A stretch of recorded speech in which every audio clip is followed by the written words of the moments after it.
o'clock this Friday morning, June 27th. We made it to Friday. Woohoo! Crawling to the finish line, but yes. We're doing it strong. We're going to cross. We're going to be cross. Great. Yeah. Absolutely. I'm Abi Fridmann. Thanks for joining us. Quick check of what is brewing this Friday morning. All right, coming up at 8:30, it is the final weekend of the Rochester International Jazz Festival. There are just 2 headliners left. We're going to get a look at what you can look forward to. We're speaking with co-producer Mark Iacona. Yeah, then coming up at 8:50, it is kitten season, and Lollipop Farm is showing us some tips on what to do if you should run into a furry friend outside alone. There also will be some adorable kittens right here in studio. 2 in 1 week. Can you believe that? 2 kitten stories in 1 week. What are the odds? We're going to switch gears right now, take a look at the forecast for you this morning. We are talking about maybe a little bit of rain that's headed our way, but at least one of the weekend days, Marty, looks really good.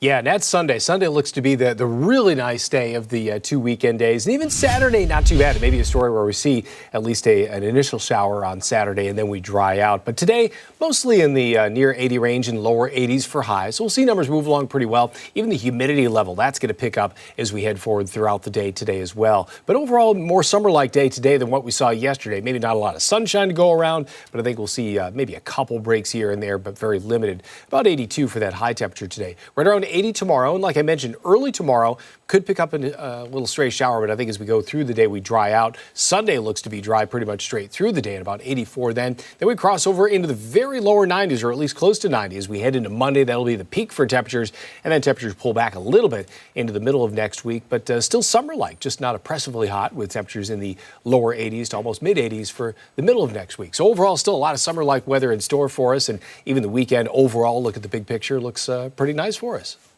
I'm excited, Marty. Yeah, not too shabby, sir. Not at all. I think early Saturday, maybe a little passing shower, but after that, I think we get rid of the showers and gain some more sun. That's all good. Good. Yeah. Thank you, sir. Okay. All right, let's go off the top. Start with stories that have piqued our interest this Friday morning. I'll start things off. I just want to say that Daniel encouraged me to do this story early this morning, so I don't want to hear anything about stop picking creepy stuff for your off the top. I won't. No, just in general, like from the community here. Oh, okay. From the peanut gallery. Fair. All right, so we're talking about a planned ARC Rochester trip in the year 2027.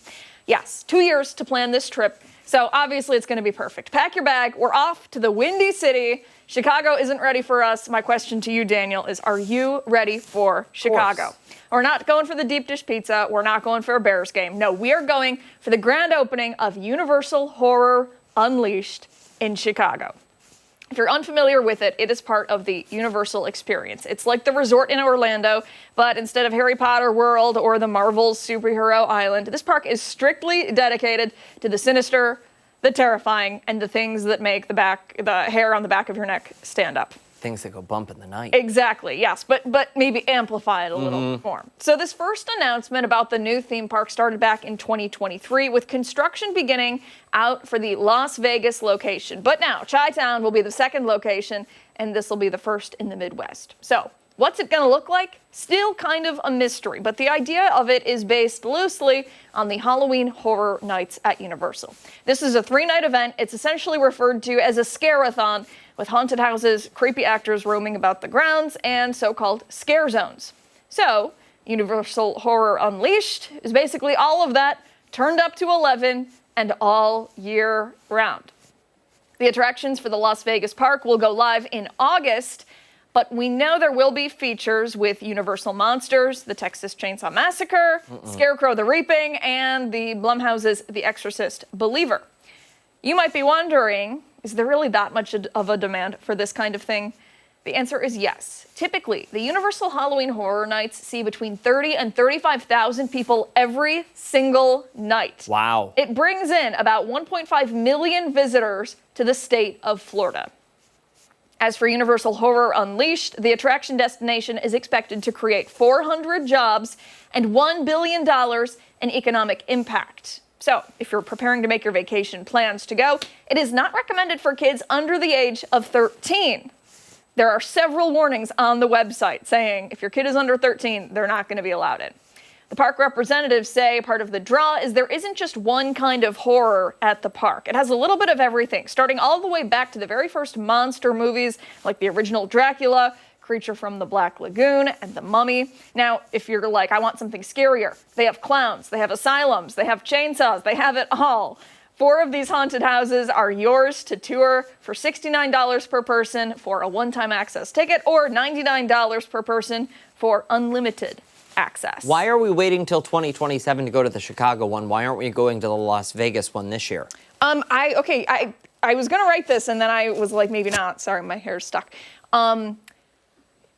I have been accused sometimes of trying to rush things when I try to plan big things.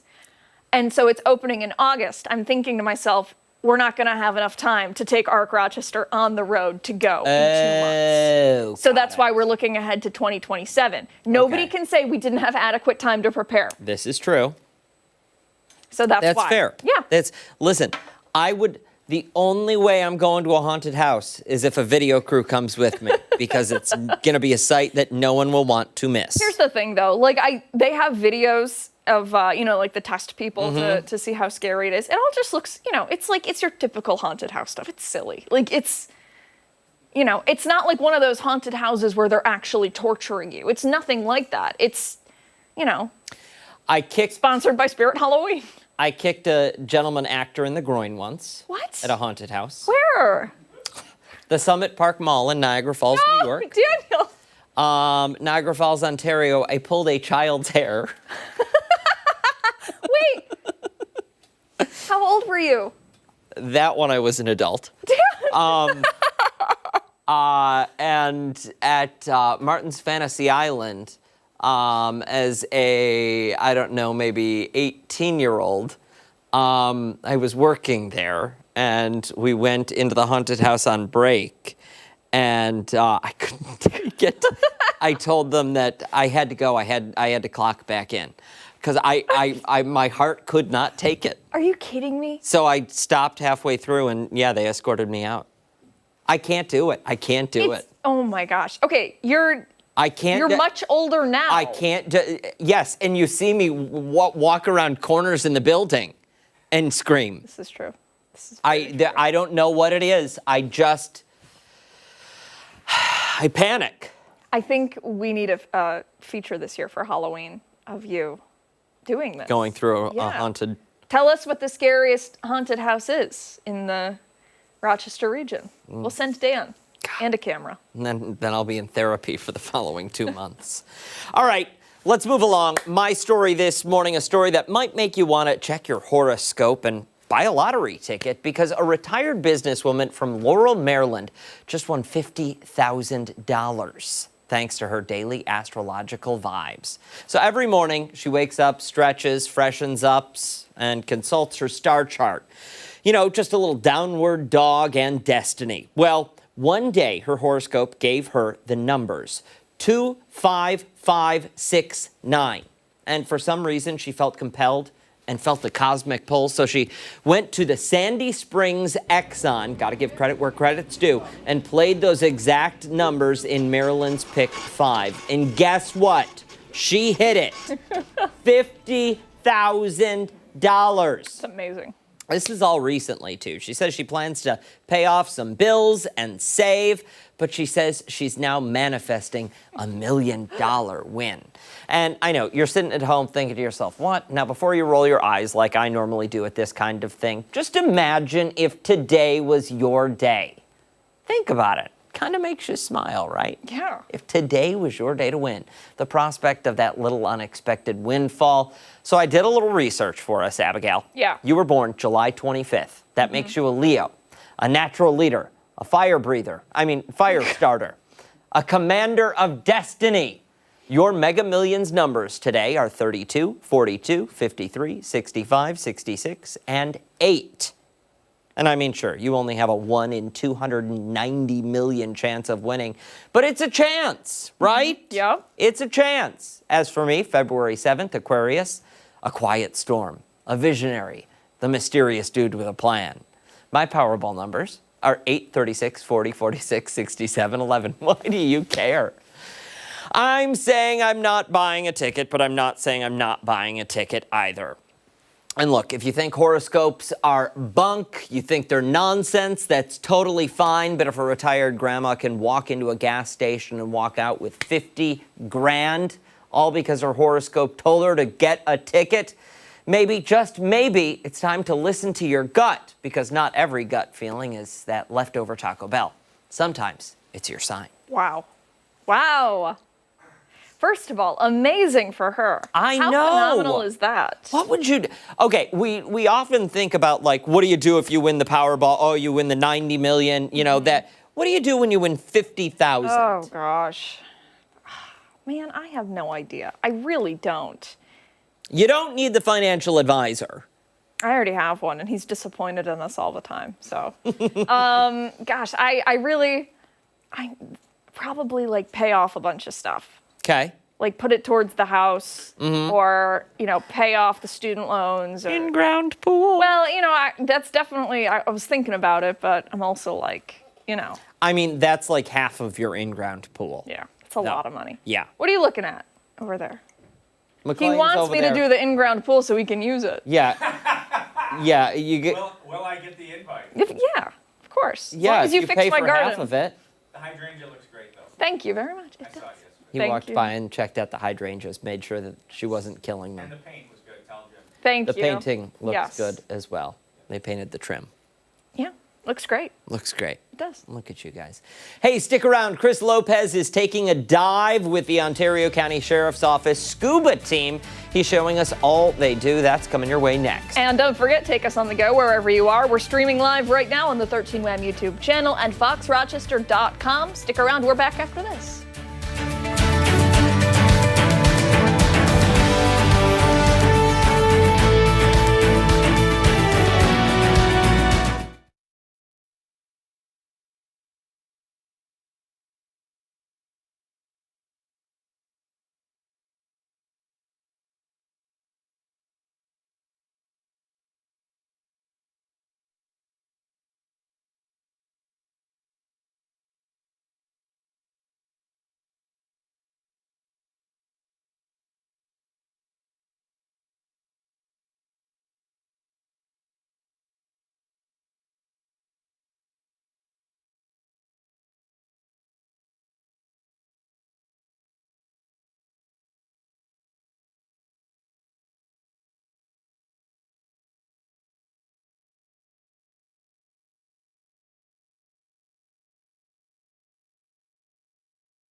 Welcome back. All throughout the morning, Chris Lopez has been exploring the various operations of the Ontario County Sheriff's Office Scuba team, getting to know just how things work behind the scenes. Yeah, he's out in Canandaigua on the lake with them right now, Mr. Lopez. Is he in a wetsuit? Yeah, he's going in. You're going in.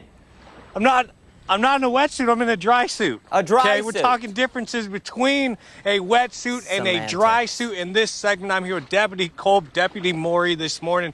What is the difference between a wetsuit and a dry suit? I'm choking right now. You guys are not. Right. So I'm wearing a wetsuit, you're wearing a dry suit. The difference is the wetsuit's going to let some water in between my suit and my body, and my body heat's going to warm that water up. You are going to stay completely dry, or ideally. Sometimes they leak at the cuff, sometimes they leak at the neck. The dry suit we use in contaminated diving or cold water diving, there's actually a layer of insulation that you could put on underneath this. Right now, you're just... You guys pumped me full of air a little bit before that. Why did you guys do that? So what we did was we put some air into the suit to prevent what's called suit squeeze. Okay. So as you walk out there, the water pressure is going to try to force all that air up and out. It's got to have somewhere to go. So what's going to happen is the water pressure actually squeezes you a little bit, and it can be a little uncomfortable. So that's why we put some air into it. What do you guys prefer? Wet or dry suit? Wetsuit. Wetsuit. Yeah, you guys also told me this is a little bit more dangerous. It can be, because if you fill this up with air and you can't regulate your buoyancy underwater and you start going up faster than you can dump air, you're going to run the risk of getting bent or really bad. All right, let's walk out there. This is a weird feeling. Being in not completely submerged in water, but somewhat submerged in water. And essentially what I'm feeling is the squeeze on my legs right now. Right. And the farther I go, why am I getting the squeeze? And are you guys getting the squeeze at all? Nothing? No, not at all. Not at all. Why not am I? even The air? Right. The water is trying to... There's nowhere for the air in your suit to go. But so it's pushing against and you're just feeling gallons and gallons of water. And if I completely submerge, let's say I was going to go dive, I was all trained up, is that going to completely squeeze around my body, my neck, my head, everywhere? Yeah, that choking you're feeling will go away. So you'll feel a lot, because it's just pressing on everything around you, and you'll start to just kind of level out. And the idea is to be horizontal. And then if you were to pull that neck, that neck sleeve away and then sit down a little bit, you'll actually feel that air come up and out from that neck cuff. So right now I have my hands on my neck because I'm pulling. It feels like someone's choking me right now, and that's the air pretty much going to my neck and creating that feeling. But if I go here, if you just mic for you. Yep, if you were to just drop down to your knees, you'll feel all that air start to come out from that neck seal. And you'll feel the suit squeeze against you. yes. So I'm getting a lot of that suit squeeze in here right now. Does feel a little bit better on my neck, but this, you really it definitely makes if I went out there, I'm gonna float essentially, right? Yeah. Yeah, yeah. Right. That's why we'll have all those extra weights in our DC. Right. That's why that buoyancy compensator is so heavy. Sometimes people need weight, depending on the body weight and stuff like that. So. Okay, and then how long have you been doing this? Almost a year. Just a year. Yeah, and then you have a little bit more experience there. Yeah. When it comes to coaching these guys, do you do any of that? You have the experience, you've kind of seen a little bit more than they have. Right. Yeah, I have about 14 years commercial diving experience, but I try to coach where I can. I only help if they ask for help, kind of thing, so. All right, guys, coming up next, we're going to be over at the docks. They're going to be going in the water. I don't have the training to go into the water, so we're going to be talking to them while they do it, getting us a walkthrough and that. I'm going to send it back to you guys in studio for now. I'm dry, so I don't even need to dry off in between these segments. Chris, can you at least just dunk your head? Yeah. I got an IFB, Dan. I can't do it. Sense. Can't do anything you say. Electronics, water. I'm amazed I'm in here without getting electrocuted. Whatever. Thank you. Look at the ducks. Those were cool. They weren't scared about getting electrocuted. Yeah, they weren't scared about getting wet. Hey, coming up, what will the skies look like this weekend? Meteorologist Mark McLean has the details. And weather trivia. That's coming up after the break.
8:22, meteorologist Mark McLean here with a look at the temps that we can expect this weekend and weather trivia. Yeah, we're in full-on summer mode, right? I mean, the warmth is here. We're talking about warm air last couple of days for trivia. Gave it a break yesterday because of some of the rain in the forecast.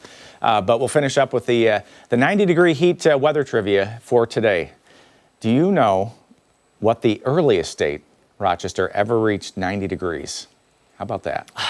Here's your choices. May 2nd, May 5th, April 18th, or April 23rd. Not for nothing. Are you a little sick of the 90-day or 90-degree weather trivia? No. I feel like we're beating a dead horse We're, here with we're, this 90. we're beating this. Yeah. Should I go grab the fail button? No, I have not gotten any of these right. So I'm waiting to get one right. Well, I mean, for a weather historian, they would get all of these right. This is more like I say all the time. This is more like a learning experience and not like everything poo-pooing is a somebody for competition, not. Mark. Yeah. Everything's a competition. Sure is. Okay, I think I know. Yep. Yeah, I feel like I've got a pretty decent guess. All right. We'll have the answer, of course, at 9 a.m. coming up. You can also put your best guess up on Facebook. It's up there on the 13 Wham page. Also, my page. We'll have the answer for you coming up. But it's always interesting. It's always interesting. Speaking of interesting things, how about the weekend weather plans? Yes. What are you doing? Indoor. It's indoor stuff. Yeah. Okay. Yeah. I was going to do outdoor stuff. Yeah. We haven't. It's free, I think, for us. I don't know. We'll see. We'll fill it up with something. I'm missing something. Yeah. What is going on? This what are we was doing? really boring. Weekend forecast. Yeah, I know that. No, he was just asking what are our plans this weekend. Yeah. Okay, sorry. And I'm not disclosing mine. I'm being Yours must elusive be by really saying interesting. They're indoor plans. Okay. Uh-oh. Okay. And I mean it's my personal life. Okay. You don't need to know. I touched a button. Jeez. You really need that fail button. Okay, I'll grab it after this. Okay, Saturday, 80, passing thunder shower, especially earlier in the day. A little bit warmer than today, that southwest breeze, and still humid for Sunday, the temps in the mid-80s with some sunshine. So, a decent weekend. It's not going to be a washout. And look at this lake. You want to get up to the lake and cool off. The buoy temperature this morning, the warmest it's been all spring and all summer. 66 degrees. The waves 1 to 3 today, and that east-southeast breeze, 15 to 20 knots. Could catch that passing thunder shower during the afternoon. And speaking of that, look southwest of Rochester, south of Buffalo. There's some thunder showers down there. Nothing severe by any means, but this is the kind of activity we may see this afternoon. Just those localized downpours, a little bit of gusty wind in any of these that pop up. We don't see any sign of widespread severe weather today, but this time of the year you can always get a feisty little thunderstorm that fires up depending on where you are. Satellite radar shows the parent storm system. It's back to the west, and it's a warm front that's going to be dragging dew points back into the 70s That's what today. I call Abby sometimes, a feisty little firestorm. Oh, that's great. Well, there's that chance for rain and thunder this afternoon and this evening. You see it mainly stays west of Rochester, so it looks like that threat's a little higher there. That red line with the half circles is a warm front, and when they go through, the humidity goes up. So expect that through the evening tonight and early tomorrow. That cold front's going to make its way through, and that's going to dry out the afternoon for you if you have outdoor plans for Saturday afternoon. But 66 for the time being with the clouds. The dew point is at 62 degrees, so that's a point where it feels a little sticky outside, but not too high. And if you're trying to plan out your pool time today, I wish I was trying to plan out pool time today. Yeah, temps in the low 80s. We'll drop back into the 70s this evening and only bottom out in the low 70s tonight. So it's going to be another one of these muggy nights in town. 71, I think we picked there. Passing rumbles, feeling muggy, south at 7 to 15. And our 7-day forecast looks like this. It looks like we have one chance at 90 on the board. That would be the fourth time we're keeping score, right? 83 for Tuesday, 82 for Wednesday. Looks like a decent week next week. 85 by Thursday. I love it. Yeah. So down. It's a nice stretch. Here's my question. Yeah. Because it is the last weekend Yeah. of the Jazz Festival. When tomorrow You said afternoon is when it's going to be drier? So the cold front goes through, and it looks like it dries out a little bit. The dew point actually drops back later in the afternoon and evening tomorrow, so we're going to see dew points in the 70s initially, and it's going to go back into the low 60s. So dry air is heavier to lift up off the ground in the atmosphere, so it leads to a lower chance typically of showers and thunderstorms. So it's kind of the opposite today, where it gets Florida-like this afternoon, this evening, and that's very light air. It's very buoyant, likes to rise. So that's why we have a better chance for showers and thunder today. Okay, so tomorrow at least, parcel 5. It looks, Trombone Shorty, right, tomorrow night? Yep. Yeah, and I mean, I don't know the whole slate, but I know that's a fan favorite. It sure is, Yep. sure is. One of the last headliners of the year. Yeah, should be good. It absolutely should. All right, McLean, thank you. Appreciate it. Hey, don't go anywhere. We've got a lot more to come right here on ARC Rochester. We're back after this with a look at this weekend's final headliners for the Rochester International Jazz Fest.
Everyone, welcome back to ARC Rochester. Thanks for sticking with us. I'm Abi Fridmann. And I'm Dan Schrack. We've got a lot to get to this morning, so let's dive right in with our next guest. It is the final weekend of the Rochester International Jazz Festival, but there are still 2 amazing free headliner sets getting ready to take the stage. Yeah, there's also a plethora of other performances filling out the next 2 nights. And here with more on what you can expect if you head out, we have co-producer Mark Iacona. Mark, it's wonderful to see you. Thanks so much for joining us this morning. We appreciate it.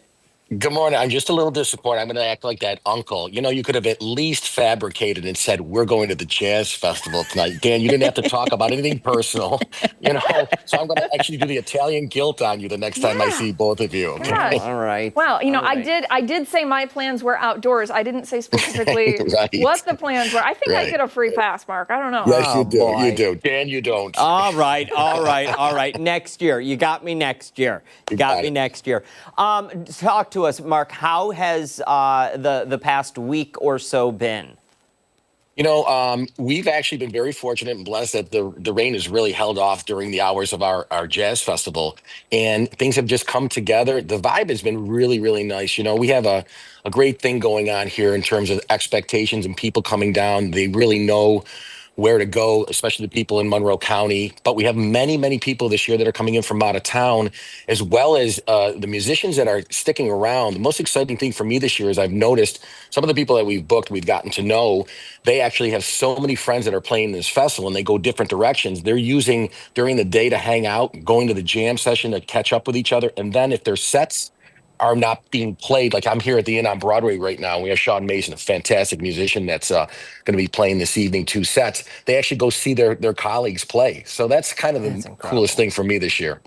Mark, we have had the opportunity to talk to some of the musicians who have been playing at the festival, and it really is amazing because they come from all over, and yet it really is like a close family-like feel among all of them. Yeah. You got to, well, you don't have to remember, many of these musicians have known each other for years, and they actually probably did play as sidemen, or they were in bands together, and then they evolved and they have their own thing. Or they've played in some large orchestras or other types of touring with famous musicians that we all know that you see in the Grammys. So it's an evolution of their career, but it seems like this is kind of like a reunion for them. Well, it is, and I think it's almost like a family reunion because they're all coming back to Rochester because you have so many of these people who have, over the past 2 decades performed at the Rochester International Jazz Festival, coming back, being invited again. You have talent who's playing at the festival now who went to Eastman and remembers watching the festival as a student. I mean, it's really incredible, the evolution of this. Yeah, it's awesome. It's full circle, as I've been saying. And every time I come out on stage or John comes out on stage, I make a point to say Happy New Year. For me, it's Happy New Year to see everybody again. And that is really cool. The other neat thing is that the evolution, like you said, coming full circle, some of our jazz scholarship recipients are now touring and then coming back and playing in the festival. And some of them are working with us in the festival. And that's the next generation that's taking place here. So behind the scenes, there's some things going on with some of the professional musicians that were our scholarship recipients that are now working with us. Lead production, jam session. It's a wonderful thing. It's a great feeling. Wow, that is really so special for those scholarship recipients, I'm sure. They're probably just pinching themselves thinking, I agree. You're right, full circle. I agree. Yes. What I like so much about this event is when you get to look at some of the video like we do, because it all gets fed into the system, you look at it and it's every age, shape, size, everything. I mean, from 2 to 102, everyone is out there as long as you love music, and they're all jamming together. It really is an incredible bonding experience, not just for the musicians, but for the community members that call Rochester home, and for people from across the country who come to Rochester for this event. That's such a great point that you made, and that they get to see each other after the gigs or before. But what happens on stage, because we are a highly educated artistic community, I always say that and acknowledge our community when I'm out there talking to them.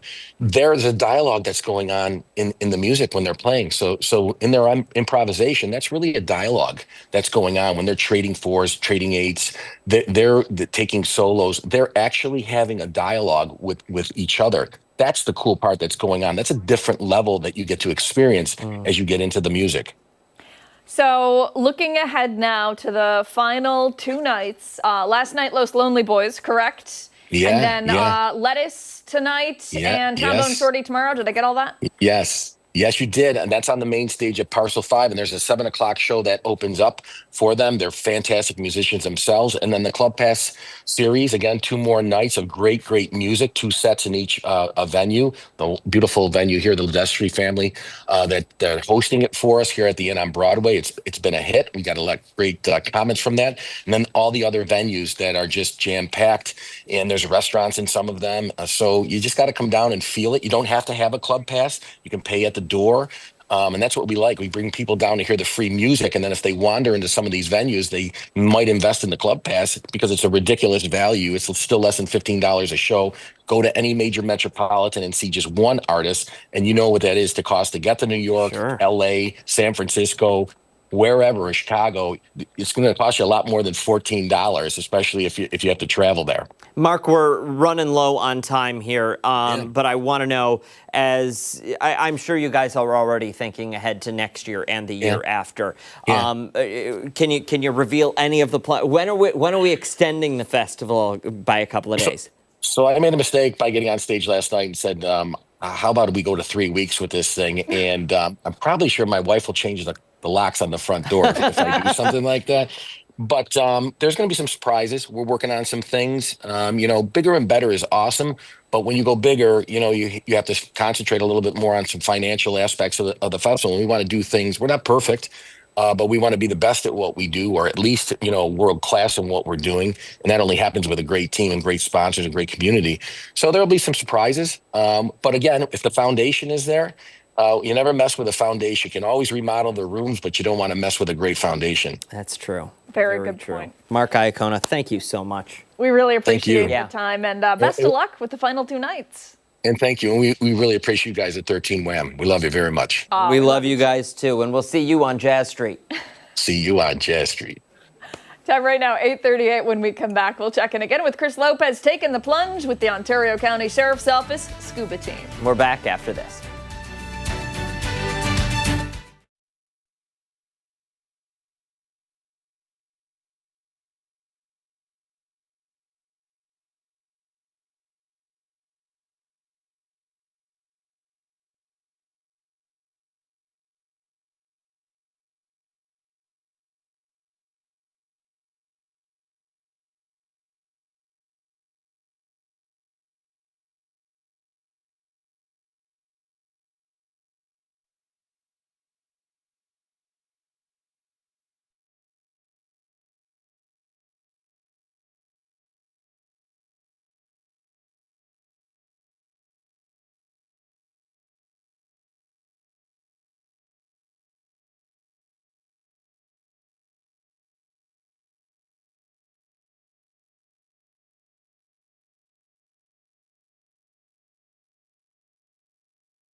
Hey, Chris Lopez has been exploring the numerous operations of the Scuba team at the Ontario County Sheriff's Office, getting an inside, in-depth, underwater look at what happens beneath the waves. Yeah, he is showing us how the deputies on the team do what they do. He's out on Canandaigua Lake for us this morning. And Chris, you got in the water last time we saw you. What are you doing now? I may be getting in the water again. I do want to ask Dan something, or Abby, if you want to jump in on this bet. Okay. I'll jump in. I want $10 or $15. Okay. Really? Cash. Please. When you say jump yes, in, I'll jump in. Like head wet. Yeah, so, head like, wet. Jump in. Full body in the water. I'll give you $10. I'm jumping in. If you give me 10. Give I'll me give you 10 $10. bucks? Okay, Yeah. I'm Sure. jumping in. Yeah, we can scrounge Dan? together 15. Dan, you got this? Yes. Last time it took you a few months and some interest payments to get me 10 bucks, I believe. There was a lady at Wegmans that reminded me that you owed me some cash, man. Oh, listen. So, You need I'll to be looking for that 10 stop bucks on my desk. stop listening to the peanut gallery. Peanut Gallery was right in this case, Dan. Just Peanut put the Gallery mic was down and right, jump in man. the water. I'm not jumping in. The segment's not over yet. You're Sergeant Swart out. You're Sergeant Swart out this morning. Okay, 2 deputies are in the water right now. They've been doing some research and recovery for some pens and some glasses in here. Yeah. But when it comes to doing underwater, operations and going under there, right?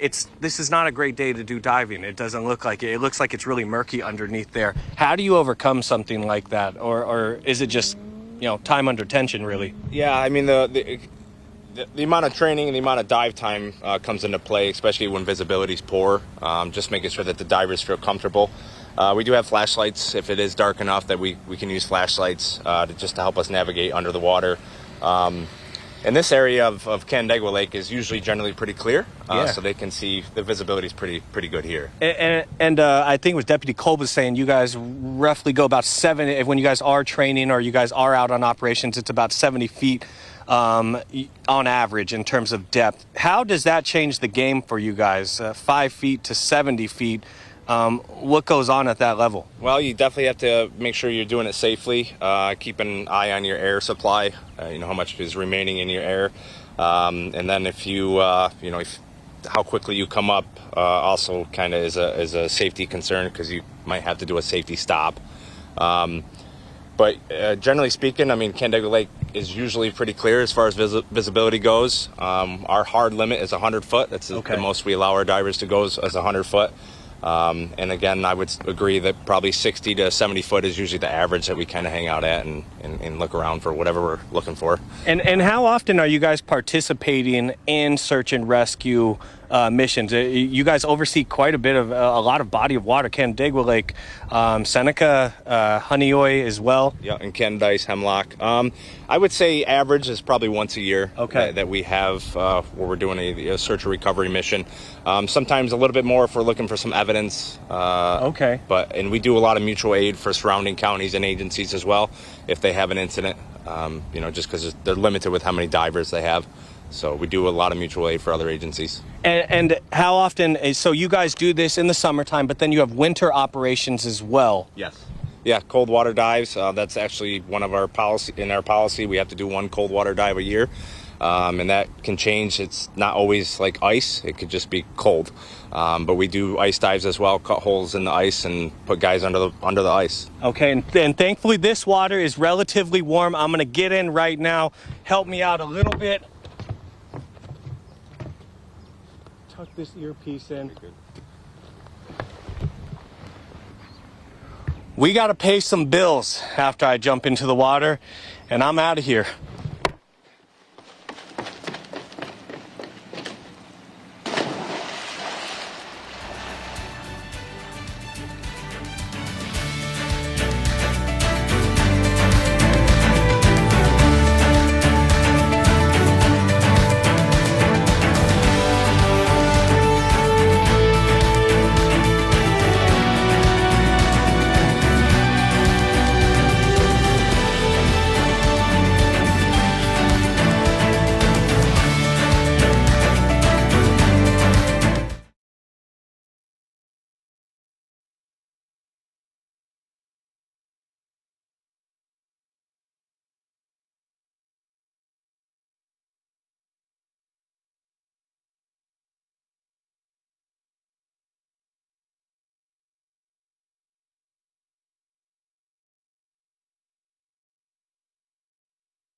Okay. All right. With the arrival of warmer temperatures comes kitten season, which is why we have these kittens with us today. Communities in our area always see a rise in unexpected newborn kitties popping up in our community. Yeah, there can be a lot of confusion around what you do if you see a kitten and whether or not to take it to a shelter. We asked Lollipop Farm's foster care supervisor, Sue Dussett, to help us out this morning with those questions. I know, little guy, I know, it's okay.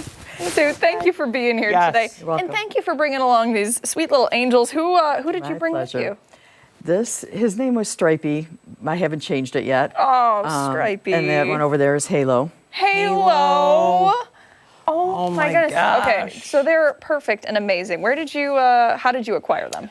This one was turned in by a Good Samaritan at about 2.5 weeks. He found outside, so he needed to be bottle fed. One of our wonderful fosters, Becky Luce, had him for a couple weeks. There you go. Till he was weaned. She was turned in by the owner. She was born with a hole in her head. And In then her head? in the top of her head, and the mom kept over grooming her to take care of it, so it was getting worse. So I had to tube feed her every feeding round the clock for 2 weeks. You do one. And then Becky realized this one was getting single kitten syndrome, where they don't know how to play nicely because they've never had to do it. So he came to me to go with her so they could both learn how to behave. Oh my gosh. Single kitten syndrome. I've never heard of Sue, that I'm before. sorry, I've not paid attention to one word you have said so far. They're adorable and they're so sweet. And you have both of them right now, along Yes. with two friends in there that are Yes. Recovering. Yes, Yeah, they're these- dealing with a little sickness. They came in 2 days ago with a real bad upper respiratory infection, eye infection. When they're at my house, they're in O2, and when I have them at work, they're in oxygen too, just to help them out. They're on antibiotics. I'm doing fluids a few times a day. They're on eye drops, and they're also being tube fed because they want nothing to do with eating. They don't know what I'm trying to do with them. Plus, they can't smell because their upper respiratory infection is so bad. So food is not interesting to them. Yeah. So they've got a bit of an uphill battle right Yeah. now. Oh, Yeah. poor guys. It's touch and go with these guys right now. Well, listen, we know with Lollipop, look at this, we got an escape artist here. With Lollipop, you guys will do everything in your power to make sure they are taken care of. Yes. For someone sitting at home who's, it's pretty frequent this time of year. You can be out and about with those sad little eyes. You see just a little kitten wandering around by themselves. What are we supposed to do? If they see them and they look healthy, plump, they're not in any kind of danger, just kind of watch them. The moms have to go eat, so they have to go find food, so they are going to leave them alone. But as long as they're, if they're younger, if they're in like a little nest and they're quiet, fat, sleeping, just kind of keep an eye out, see if the mom comes back. Okay. If they're skinny, if they have the eye infections or the upper respiratory infection like these guys, you haven't seen mom in a while, or they're in a dangerous situation, whether it's traffic, dogs, anything like that, then yeah, bring them in. It's so scary when you think about it. And I know some people have outdoor cats and, they just kind of roam the neighborhoods, roam the community. But then you see them like this and you're like, I can't imagine ever leaving them outside. Or, you see them and you just want to agree. scoop them up and spoil them rotten, I guess. Yep. It's hard to leave them and walk away, but if you can at least keep an eye on them, sometimes we'll say put a string across where the babies are, and that way you can tell if the mom has come back because it'll be moved. Or if they're in a place with a floor, you could sprinkle some flour, and then you can see footprints if the mom came back because the moms are pretty elusive. And people think, I haven't seen her, but they come back and they feed them and then they'll disappear again. Yeah. So sometimes it's hard to tell. So with kitten season, probably is a decent time to remind people the importance of spaying and neutering your cats. Yes? Yes. Every year we think, wow, we've made such a difference. And then the following year, it doesn't seem like we've done anything. Yeah. So tell us then about the benefits of that. Well, it keeps them healthier. There's so many unwanted kittens, puppies out there that can't find homes, so it reduces the population. Not to mention the stress on our clinic from all the spays and neuters and healthcare issues that they have to take care of. If somebody gets hit by a car, they come in to be taken care of. So it just cuts down on a lot of things. Yeah. I think that these kittens perfectly capture our personalities. I don't know about you. He's real chatty, and she's just feisty. Yeah, she's feisty. Yeah, he's Yes. a little more laid back. Yeah. Well, and I think little Halo here just wants to be next to the other one right Stripey, now. right? Yeah, Stripey. Yeah. They were playing in the Well, and room. You guys are Stripey's getting just good at knocked hanging out. This out. one. Yeah. This one. So fuzzy. Goodness. One is cuter than the next. And you have a lot of cats available. Lollipop Farm. A lot Yes. of cats available, and I've got almost 200 cats, kittens, dogs in foster care right now. Wow. Oh my gosh. Okay. And with that, also, as sweet as kittens are, also good idea to remind people that older cats, senior cats, also need good loving homes too. Yes. They definitely need good loving homes. They need foster care. When I put out a foster plea, everybody responds to the kittens, and the older cats just kind of have to wait it out. And they're the ones that are usually stressed more in the shelter because they know it's not normal. They hear the noises, they smell the smells, so they really stress. The kittens, they're still playing and they're fine. So yeah, it's very important for the older cats, the adult cats, to find a place to stay. Thank you so much for being Yes. here, Sue. We really appreciate the time, and honestly, this is such a mood booster. So thank you Yeah. for bringing these little angels Sold. in. Everybody we will comes- post all of Lollipop's information on our website after the show this morning, so you can get in touch and you can help out. find some of these kittens a nice little new home, and some of their older brothers and sisters who may still need loving families. So you can find that all on foxrochester.com. I don't think I can let him go. I really don't. It's hard to. People Out come into my cold. office to just kind of relax if they're having a bad day. Don't blame you. All right, preview of this morning's Political Pulse coming up after the break.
Much more to get to coming up on ARC Rochester as we continue into the 9 o'clock hour. Stephannie Joseph will break down some of our top political stories. Yeah, she joins us now with a preview of what we can expect at 9. Hey there, Steph. Hey there, guys. In today's Political Pulse, we'll be discussing some of the final major decisions expected from the Supreme Court. Now, among them, a challenge to President Trump's executive order aiming to end birthright citizenship. We'll tell you the arguments from both sides. Another case involves the inclusion of LGBTQ plus books in public schools, who the court's conservative majority may side with. Plus, the ongoing debate over a state law that requires age verification to access porn sites, how the decision could impact the rights protected for adults under the First Amendment. That's all coming up in our 9 o'clock hour. ARC Rochester returns after this.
this Friday morning, June 27th. Thanks for staying with us. I'm Abi Fridmann. And I'm Dan Schrack. Welcome back to ARC Rochester. Coming up this morning, we're going to be taking a closer look at one of our top headlines. Carly Miner will join us with more on that high-speed chase that happened yesterday morning through several counties. More than 60 miles covered. Yeah, including passing right by the 13 Wham Studios, too. Yeah, West and Henrietta Road. Yeah, we expect an update later on today. She'll have more details ahead. Then coming up at 9:30, Pro Pickleball coming to Fairport, when it's happening and how you can watch. And at 9:40, one of the Jazz Festival's final bands is tuning up to perform tonight, and they are going to be here with us. The All-In Brass Band. They are in the building. You can watch a preview right here on ARC. That's a big band. There's a lot. There's a lot of people It's outside. a big band. Yeah. And I'll tell you what, I've worked with them a number of times in the past, and they're incredible. Yeah. They really They are. really are, the level of talent. I like to have music at the end of the show on a Friday. That's Always a the good way to way. end Good it. way to go into the weekend, right? Absolutely. Yep. All right, before we get to all of that, we'll talk about the forecast and we'll do weather trivia. Mark? Okay, so we were talking about 90-degree heat a little bit, right? What's the earliest day that Rochester has ever experienced 90-degree heat? What do you say? We had our selections up on the screen. Well, let's see. How early could it have been? Could it have been May 2nd, May 5th, April 18th, or April 23rd? I'm going to say April 23rd. Really? 23rd. Okay. Kimberly said April 18th. Barb also is going with April 18th on the trivia this morning. Yeah. And Julie said D. And that was the 23rd, right? Yeah. That's the 23rd. Yep. So, what do you say? Do we have Nothing on Insta? Nothing on Nothing on Instagram? Instagram. Okay. Okay. Yeah, I'll go with the 18th as well. 18th? Feel pretty good about that. Okay. It is April 23rd. Is that 2 or 3 in a row? That's 3 in a row. 3 in a row. Yep. What a way to roll into the weekend. Yup. So that was on April 23rd, way back in the year 1885. You remember that, right, Dan? 100 years before I was born. Oh boy. How do you like that? That's a golden oldie right there. Our weather records go back to the early 1870s, so that one's been on the books for quite some time. So, well, speaking of cooling off. Look at this. Oh, Hershey, come on. No muddy paws here, right? No. Wet No? paws. No. Well, yeah, wet paws. Nice Right? and I should have clean, made though. that the wet paw outlook this morning, right? Listen, though, we all need to cool off in this heat, Yeah. and Yeah. Hershey's doing just that. Hershey has a big head of hair, too. I Yeah. understand it. You know, the Well, it's humidity. the humidity, Yeah. exactly. Yeah, I puffed it up a little bit. Yeah, a little bit of extra foomp, right? Today, some wet paws this afternoon and also Saturday, but Sunday looks pretty good. Most of Monday also looks pretty good, by the way, but there is that small chance of a isolated thunder shower on Tuesday. Looking good too, but looks like clouds right now, right? We've got temperatures in the upper 60s. The east-southeast breeze at 11. And the thing that's going to change today, that number on the bottom, that dew point temperature, that's at 63 now. That's likely going to get into the 70s as we get into the late afternoon and evening. So it's really going to feel humid as we head into the weekend. And some of that moisture in the atmosphere is raining down south of Buffalo. Some isolated thunder showers there. Nothing that you really need to be concerned about in terms of severe weather, but these are some gushers out there. So you get underneath this, and this is the kind of thing that drops a quarter to a half inch of rain on you in short order. The satellite radar, it shows the parent storm system well back to our west. So it's that warm front that we're going to watch. Are those lightning strikes? Yeah, those little dots. You see them popping up there. I know the map's on a wide view right now, but those little dots are cloud-to-ground lightning strikes. And the way the weather graphics are built, you get to see those on a loop. And if we make that a still image, we can count it out in terms of strikes per 15 minutes. So Wow. It looks like about 10 or 15 strikes down there. So nothing crazy, nothing, again, severe. We don't expect that. But you see this afternoon, there is a chance, especially west of Rochester, that we pop up some showers and thunderstorms. So we'll have to watch this. If you're watching from Gates, Spencerport, Brockport, Holly, off to the west there towards Batavia, pretty good chance that we're going to get into some thunder showers. It's not going to last all afternoon or all evening, but that general risk is there. Overnight tonight stays mainly dry. There is a small chance of a passing shower, thunder shower in the morning Saturday, but by Saturday afternoon, notice how it kind of clears out. We get back to a west-northwest flow and drop that humidity back a little bit Saturday night into Sunday morning. So that's going to feel pretty good for your weekend forecast. 80 for Saturday, that thunder shower threat mainly in the morning. Sunday looks pretty good. More humidity comes back later in the day, mostly sunny. And the forecast for today, maybe you're trying to get the clubs out. Well, again, I have to watch that late afternoon shower and thunder threat. Temps top out right around 80, so a little bit warmer than yesterday. Tonight's going to feel like Florida, low 70s, some passing rumbles, a little bit of a muggy feel to it. And the 7-day forecast for us, it's going to have a small chance of a shower, rumble of thunder on Monday, and then drying out low to mid 80s Tuesday, Wednesday, and Thursday. Low to mid 80s. Honestly, that's like right where I live. That would be ideal. Yeah, Yep. I do not mind it at all. And listen, I'm not going to complain about that 90-degree day we're going to see. It's not a heat wave. It's one day of it, and then it moves on. So that's good news. Yeah. 4th of July is Friday. It is. How you So feeling we're going about to try to keep that dry trend going. Good.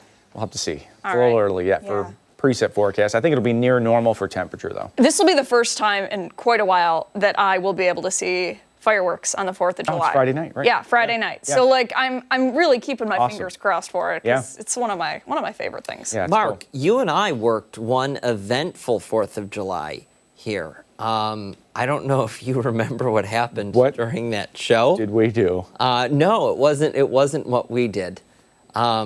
We had somebody. You remember? We had someone resign during the show. You have that effect on people. I do. What can I say? Actually, you know what? This is a great opportunity for me to just leave. So I'm quitting also. Yeah. See ya. Well, ironically, that was the first. I forgot of that was 2 on the 4th of times, July. I think. Yes, it was. That this person That was resigned amazing. Was in my something ear. happening?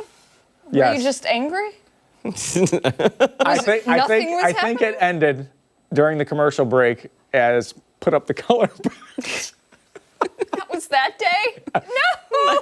It might have been. The camera was just. I struggle to remember when I have those fits of rage. Well, you just brought it all back to me. Oh, goodness. It will be nice, though, to have that night off. Yeah, for sure. All right, sounds good. Thank you, sir. Yeah. Hey, coming up, more on that high-speed chase from Monroe to Steuben County. Carly Miner will be here to talk more about it. That reporter recap. We're back after this.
9/11 this morning. More details are expected after that wild high-speed chase that led several law enforcement agencies through 3 counties. Yeah, this all played out yesterday morning, and witnesses say it was something they had never seen before. Carly Miner spoke with a couple of them.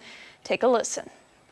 I couldn't believe it. It was just like on TV. People living just outside the village of Arkport in Hornellsville tell me their Thursday was nothing short of surprising. It's a literally one light town with one little post office. So we have a Walmart about 4 or 5 miles down the road, but that's it. Deborah Smith and Dennis Morrow live next to each other on Route 36. Morrow tells me while inside his home, he heard a strange noise coming from down the road this morning. That strange noise, a car chase that started in Brighton and traveled down 390 through Livingston County onto Route 36 into Steuben County. So I came out to vacuum the truck, and I just got out in the driveway, and the green SUV was right here in front of me going over 100 miles an hour. I don't know how fast. And the cop car right on him. They got right to that house, and they ran him off the road. And then there was 30 cops everywhere. When the guy that they were chasing went through, he took out the mailbox and crashed, and then he ran into the woods. That's when neighbors say officers released a canine. I watched him get out of his car, and he run down into that field, and they put the canine unit on him, and that was the end of it.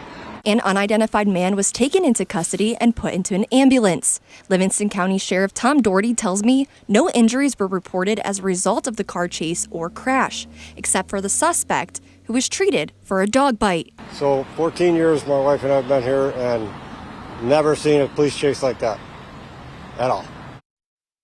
Yeah, Wild stuff. It absolutely was wild. Carly Miner joining us now with a little more on that story. Carly, we were listening to a lot of this on the police scanner in the newsroom.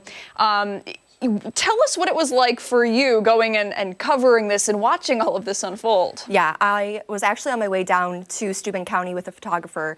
I mean, I was listening to the scanner right on my phone, and, he was saying spike strips, he's trying to swerve at officers, trying to swerve at cars. So right there, we were like, we need to get there as fast as possible, safely as possible. And when we got there, I mean, it was so active. He was still in the back of the cop car, neighbors out everywhere. It was a huge scene. Very, very unusual, for something in that area. Absolutely. Now, in the story, you said this all began in Brighton. How did this begin in Brighton? Yeah, so Brighton police chief has said that they believe he went up to somebody, robbed them, burglarized them, stole her purse, credit cards, and then her car. And that's how it kind of started. They spotted the car on Lyle Avenue, started a police chase there. He didn't stop, and that's how it kind of unfolded. So through Monroe to Livingston, through Yeah. Livingston to Steuben, where it ended. More than 60 miles. Wow, that really is just remarkable. And amazing that there were no serious injuries, of course, with the exception of the suspect. A dog bite, yes, because the canines were released. While you were there, what were you seeing from this person that was taken into custody? Yeah, as soon as we got there, he was already in the back of the cop car, but I mean, you could hear him. He was in pain, it sounded like. He was screaming, being very, though, cooperative with the officers. He wasn't fighting them. He got right on the stretcher, being checked out, and he was screaming the entire time he was with them. Now, we don't know anything about this suspect yet or any of the charges that this person is facing, but that's something that we're still trying to find out, correct? Yes, hopefully today, the Livingston County Sheriff, Tom Doherty, he should be releasing a release today, giving the suspect's name and charges on that pursuit.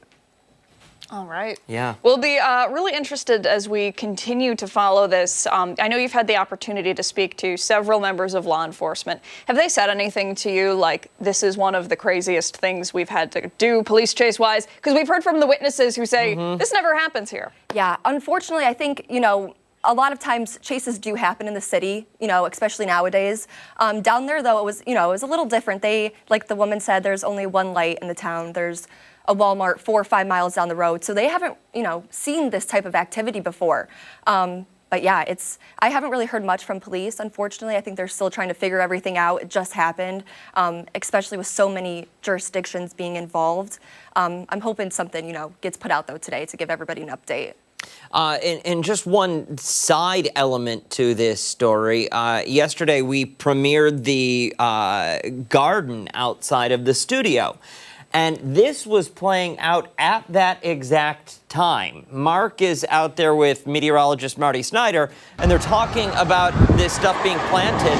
And we're hearing all of these sirens, you'll hear them in a second, go on past them as, you know, they're talking about this garden. And Abby and I are looking at each other at one point thinking, what the heck is going on out there? Yeah, we're like, you know, very excited about the garden, very excited for this. But at the same time, we're like looking at our email, like what in the world is happening? It sounded like they were going after Mark and Marty, honestly.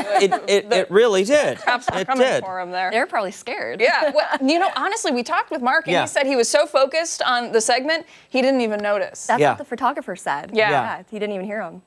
Professionals. Right, Yeah. right. Professionals That's at what work. I'm talking about. Well, again, it is good that there were no other injuries other than the suspect in the dog bite. But we look forward to your continuing coverage throughout the day and letting us know who that person is, how this all played out, why, and what charges are expected. Thank you guys for having me. Yeah, Appreciate it. good stuff, Carly. Thank you. Time right now is 9:17. Coming up, Steph will break down this morning's biggest decisions expected to come down from the Supreme Court. That is coming up next in this morning's Political Pulse.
Welcome back. For this morning's Political Pulse, we want to touch on some blockbuster decisions coming down today from the Supreme Court. Yeah, these decisions have major implications on immigration policies and the rights of lower courts, as well as the First Amendment. Stephannie Joseph joins us now with a breakdown of what we're expecting. And Steph, there are 6 decisions that are remaining. Let's start right off with that battle of birthright citizenship. Yeah, so it stems from when President Trump had issued this executive order basically aiming to end birthright citizenship. And there are 2 sides to this debate, as we know, one of them being that it's considered a lot of people taking advantage of this, for example. But on the other side of this, some people are really concerned. We have some Democratic-led states, more than 20, that had sued over this specifically. And before I even get into those sides, it's really good to just define what birthright citizenship is. So it means that it's any child born in the U.S., they are automatically a U.S. citizen regardless of their parents' immigration status. And it's something that's considered protected under the Constitution, specifically the 14th Amendment. And with that, you're probably like, well, what is the language of the 14th Amendment? What is that? And I do have that for us here. We'll see if we can pull that up so we can delve into that. So the language there being that all persons born or naturalized in the United States are subject to the jurisdiction thereof are citizens of the United States. So what specifically in that has some room for interpretation? One of the parts being the subject to the jurisdiction thereof. So some people believe that that allows the U.S. to deny citizenship to children whose parents are in the country illegally. It's a lot of jargon that's right there, which is why I think a lot of people believe that it is open to that interpretation. And of course, this being something that has been in place for decades, centuries, you name it. So there's just a lot of debate and questions here over this. And when I was speaking about the other side of this being the executive order when it comes to President Trump, one of the things, I don't know if you've heard of the term birth tourism, but on that side, they believe that birthright citizenship is being used as an opportunity for some people to come have children here. And Steph, let me ask, if the court decides to end this and decides to use the language of the 14th Amendment as an out for this, what does that mean for citizens of the United States who were born here but their parents were not? I think that current citizens. Yeah, that's a major question that remains to be answered.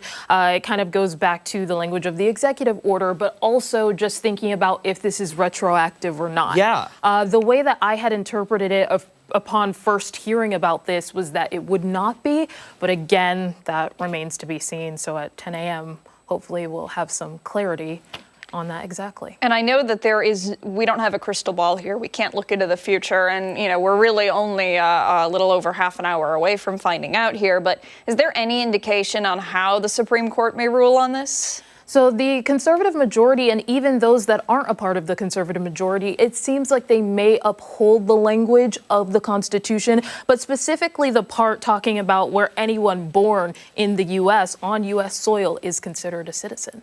All right. Yeah. Let's move on and let's talk about one of the other cases on the docket, the religious rights cases including LGBTQ plus books in Maryland libraries. This is something that we have seen protests and arguments break out in school board meetings across the country over the course of the past 5 or 6 years. It's really a front burner kind of issue that has not gone away in many locations, something we have seen very close to home. Yes, that is for sure. And actually, it's Montgomery County Schools. They're right outside of D.C., so this is literally in the Supreme Court's backyard. And it's a question of the opt-out option. So whether or not parents will have the ability to take their children out of lessons that may include books that are considered LGBTQ+. And actually, beforehand, the school district there had allowed the opt-out option, but they took it away because they considered it to be disruptive. So now it's a case of, does the Supreme Court side with parents over this and allow them to have that opt-out option or not? And it would seem that the conservative majority would side with that opt-out option, the parents in this case. Okay. All right. We're running low on time here, so I want to move along to some of the other ones. The other case to talk about, the debate over the Texas law requiring age verification to access adult film sites. Tell us about that one. Yeah, and so this is actually a law that exists with more than a dozen states, Texas being the one that is singled out here specifically, but it comes down to a question of the First Amendment rights, specifically when it comes to access to free speech. It's whether or not adults have to put in their information, risking them being, identified based off of that information and not being able to get to these websites. So it's a question of access. It's a question of safety, personal safety, if they're putting out their personal information to make sure that children are not on these sites. Some people on the other side of this issue believe that there are other ways to do this than, putting in different verifications. Also, of course, about age-appropriate access, making sure younger eyes are not on these sites, which is, you could argue, is equally as important. That is for sure. I mean, with more than a dozen other states having this as a part of legislation too, it'll definitely have some far-reaching effect. Yeah, a lot playing out. There again, those are 3 of the 6 cases that we're expecting to see, and I know you're on the noon today, so I imagine a lot of this will be covered shortly after that announcement at 10 o'clock. That is for sure. All right, Stephannie, Joseph, thank you so much. Of course. Time right now is 9:27. Stick around. We have a lot more to get to coming up after this.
Time right now is 9:30. Welcome back to ARC Rochester. I'm Abi Fridmann. And I'm Dan Schrack. We've got a lot to get to this morning, so let's jump right into our next guest. Yeah, the world of pro pickleball is descending on Fairport today with the PPA Flower City Challenger Series at the Fairport Pickleball Club. Some major league players will be here competing. They certainly will, including the one and only Abigail Fridmann. False. She'll be out there on the court. They did just get started at that tournament, so let's go there now and check in with tournament manager Jacob Guidry. Good morning. Thank you so much for joining us, Jacob.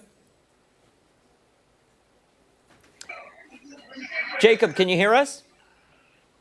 Yes, I can hear you. Can you hear me? Excellent. Yes. Yes, we can. I think you just froze there for a minute, but we're excited to have you here, and you must be excited too because it seems like it's going to be an awesome tournament. Yes, we're very excited. Our team, we're headquartered in Dallas, so we flew up here to Rochester. We're excited to be here at Fairport Pickleball Club. I've got some players playing behind me, and yeah, we're just excited to be here. So how many teams are taking part in this tournament? So as far as players go, we have just over 300 players here this weekend. And as far as teams go, I would have to check with the numbers. It really is it's hard to number that because Friday is singles. So right now, all the players on the court are battling one-on-one against each other. Tomorrow will be gender doubles, so men's and women's doubles. And then Sunday will be mixed doubles where the men and the women play together as a team. Watching this video is so impressive. You think about it, and I don't know, at least for me, I'm like, oh, leisure sport, pickleball, it's casual, it's relaxed. But then you see some of this video, and these are incredible athletes. Talk to us a little bit about some of their abilities and what people can expect to see. Yeah, absolutely. I mean, we love the sport itself because it is so accessible to a wide range of people, different levels and different ages. But these players out here, they're up and coming pro players. They're trying to get a contract. They're trying to get sponsorships, trying to win some prize money, of course. And so a lot of these players are, college tennis athletes or badminton players, high-level ping pong players. I mean, and they're making the switch over to pickleball. You'll see some really crazy spin moves. I mean, there's a lot of athleticism on these courts, especially today with it being singles where you're running back and forth. Talk to us more. I'm intrigued by the prizes. You mentioned prize money. You mentioned sponsorships, contracts, things of that nature. How does this play out for them? Yeah, absolutely. So, for example, if the players are playing in the pro main draw, that's the pro level here at Challenger Series, anybody is welcome to enter into those. There's no qualifier for PPA Challenger Pro main draw. So let's say they win gold today or this weekend. Gold is going home with $1,200, silver is going home with $600, and bronze is going home with $300. As far as not too shabby indeed. And then as far as sponsorships and things like that go, I think that's more just based on performance. And I'm sure there's a level of marketability for some of these players as well. Some players have a great following or a big fanship on online, and so sponsorship gets into that. I don't mess around too much with that, but yeah, so the prize money is right there, as I said. For somebody watching at home who's thinking to themselves, I want to go check this out. I want to see these up-and-coming pickleball pros. Yeah, can they buy tickets? Can they just stop by? What's the process for that? Yeah, if you're in the area, if you're in the Rochester area, come on down to Fairport Pickleball Club. We are selling day passes for $20. We can check you in right at the door. If somebody is interested in maybe future tournaments, then they can always go online at ppachallenger.com. We sell tickets through tixer.com. And then, yeah. Jacob, just in case, now I don't want to wish any bad luck on anyone, but just in case something happens to someone, Abi Fridmann, right next to me here, she is an avid pickleball player, and she can sub in for the best of them. Yes. So please keep that in mind. Yeah, I'm going to go tell our tournament director right now. I'm going to say Abi Fridmann is ready to go. Wow, thank you. I'm excited for the possibility. You can walk away with a contract there, Abigail. Amazing. I know. Wow. Jacob, thank you so much for your time this morning. We really appreciate it. Hey, of course. Thank you, guys. Thank you. Time right now is 9:35. When we come back, exciting stuff. The All-In Brass Band is here. They're getting ready for tonight's Jazz Fest performance. Yeah, we'll get a live preview, and so will you, right after the break.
Are you ready for some jazz? I am so ready. Yes. So ready. We've been talking about this all week and how this weekend is the final weekend of the Jazz Festival, and there are still so many musicians that you can go out and listen to over the course of the next 2 days. One of those is the All-In Brass Band, tuning up to perform at 6 o'clock at the Rochester Regional Health Big Tent.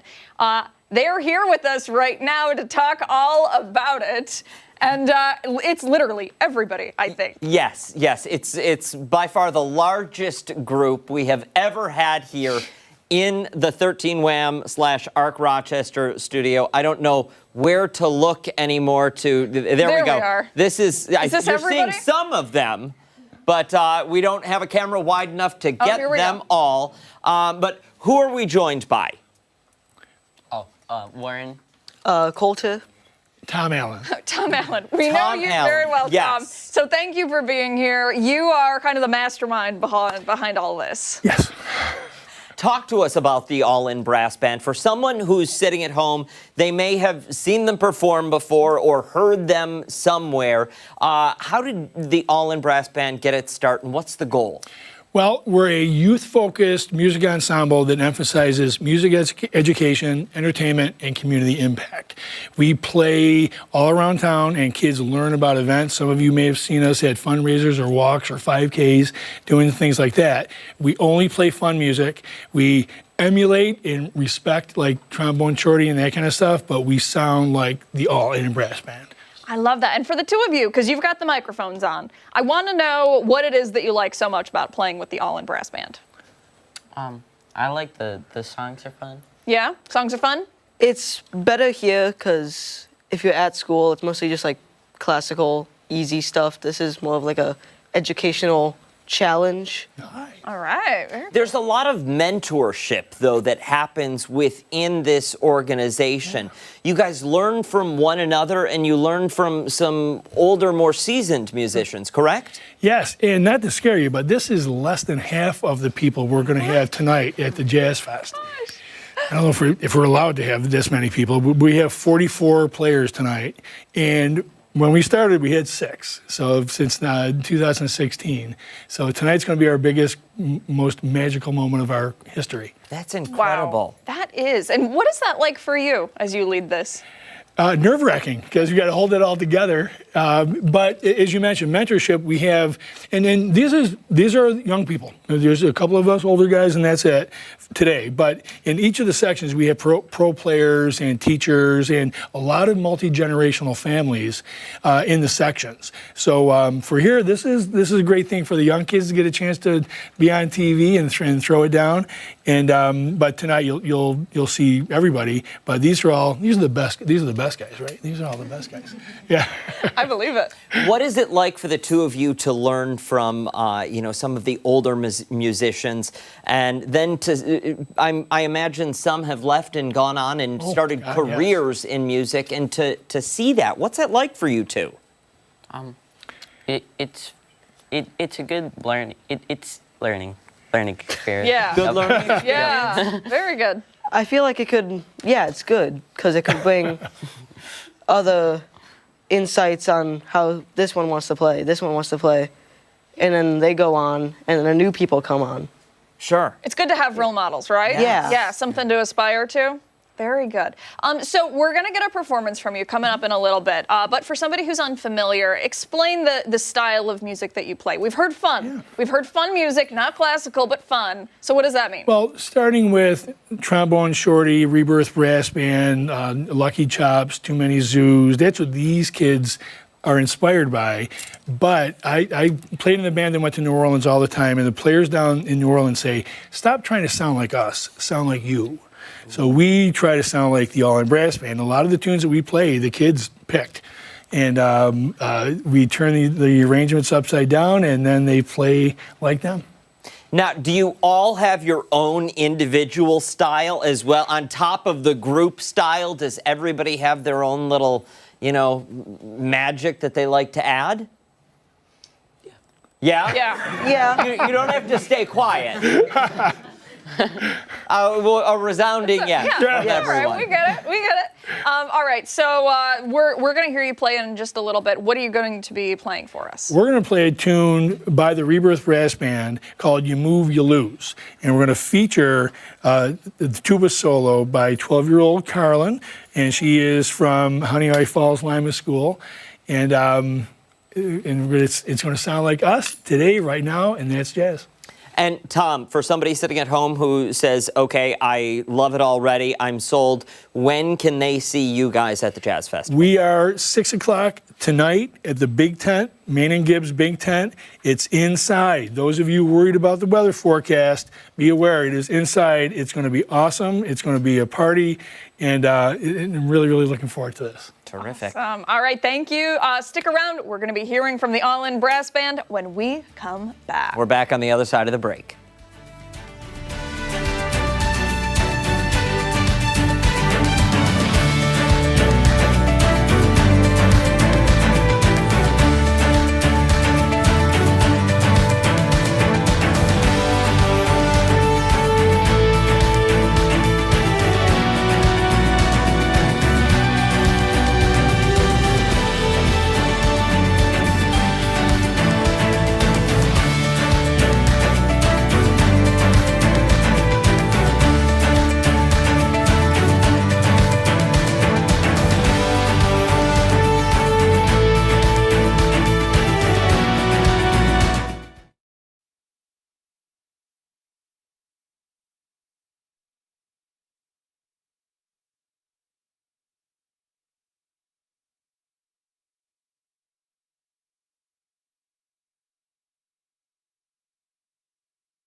Welcome back. We're joined once again by the All In Brass Band, getting ready to take the stage tonight at the Big Tent on Main and Gibbs. They're all part of the Jazz Festival and our Arc Rochester Summer Music Series. Yeah, they take the stage tonight at 6 o'clock, correct, Tom? Yep. Again, the Big Tent, Main and Gibbs. You do not want to miss it. The level of talent in this room right now, bursting at the seams. Tom, what are we going to hear? One more time. So this tune is by the Rebirth Brass Band, arranged for us by Michael Bunny, and this is You Move, You Lose. Ladies and gentlemen, You Move, You Lose by the All In Brass Band. Take it away. One, two, 1, 2,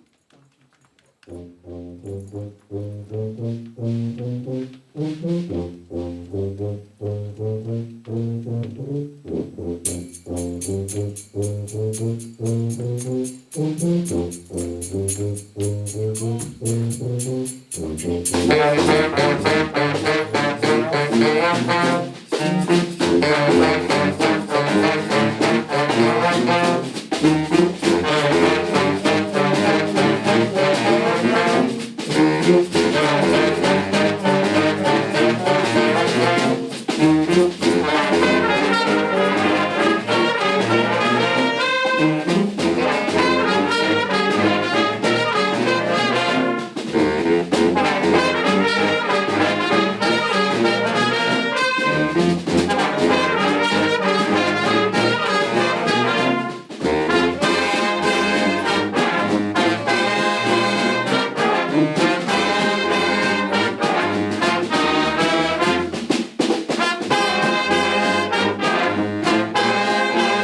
final thoughts this Friday morning. We've got the All-In Brass Band in with us this morning. They are going to close out the show for us. You can catch them tonight at the Big Tent, Main and Gibbs. 6 o'clock is when they take the stage. One of the best bits, though, we've got to get to it from this morning, is what we had Chris Lopez do. Here he goes, running, and he did take a dip in Canandaigua Lake. We appreciate it, Mr. Lopez. We owe him $35, I think, for this. Yes, we do. Yeah, it was well an earned. expensive bet. Worth it. Yes. All right. All-In Brass Band. Take it away. We're getting out of here. Yep. 2, 1, 2, 3, 4.